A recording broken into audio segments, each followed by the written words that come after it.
In an effort to enhance public safety, authorities are urging the public to engage in preemptive evacuation whenever calamities occur.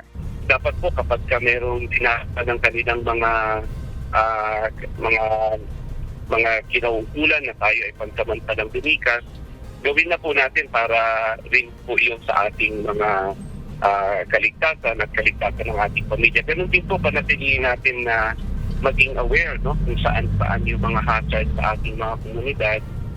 This proactive measure can significantly reduce the risk of injuries or fatalities and also enable rescuers to respond more swiftly during emergencies. Kung may advisory na talagang ang isang weather system ay pwede mag-cause ng pagbaha o marami ang maibubuhos na ulan, ay mas maganda as early ay makapagbasta na sila, makapaghanda na sila ng mga kakailanganin nila to evacuate. In line with this, the Office of Civil Defense has assured that it is coordinating closely with various agencies and government branches to prepare for the upcoming rainy season. This coordinated effort aims to ensure a prompt and effective response to any potential disaster, safeguarding communities across the nation.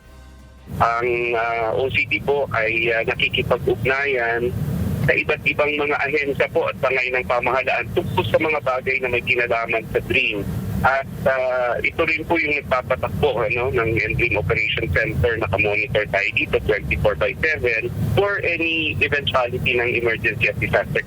OCD spokesperson Director Edgar Posada said that there are standby personnel who can respond in the event of any incident or disaster in an area. Moreover, included in the preparations taken by the government is the mass sending of mobile text messages and alerts about early warnings when there are expected calamities.